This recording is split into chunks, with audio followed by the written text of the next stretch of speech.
हुजूर, मेरा नाम है कमर आलम, मैं कलकत्ते से आया हूँ जी। हुजूर, हम लोग जिस जगह रहते हैं उस जगह मुसलमानों की 4 से 5 लाख की आबादी है। ठीक है। और वहाँ सिर्फ 2 घर अहमदी थे जी। तो मुसलमानों ने दोनों घर पे एक बार अटैक किया जी। तो एक घर मुर्तद हो गए और हम लोग एक ही घर बचे हैं। अच्छा। तो उन लोगों को तबलीग करने के लिए हमें उनसे दोस्ती होनी चाहिए हमारी। तो वो जब अपने त्योहारों में हमें देते हैं हलवा वगैरह शब बारात में, तो हमें लेना चाहिए या नहीं?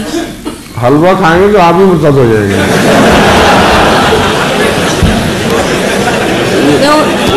उनको काबू करेंगे, आप उनसे काबू आ जाएंगे। हम कहना चाहते हैं बात छोड़े, अकल से काम लें जी। वो आपके दुश्मन इसलिए हैं कि उनको पता नहीं कि आप क्या हैं।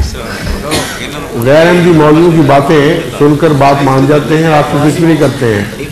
खुद तो जाहिल लोग हैं, इसलिए उनके लिए जो हमने लिटरेचर शाया करवाया है जिसमें गैर अहमदी मौलवियों के जवाब, इतराज़ों के जवाब दिए, वो उनको देना शुरू करें।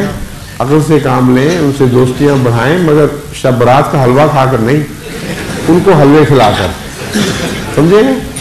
किसी का हलवा खाओ उससे इतनी दोस्ती नहीं होती जितना किसी को हलवा खिलाओ तो दोस्ती होती है।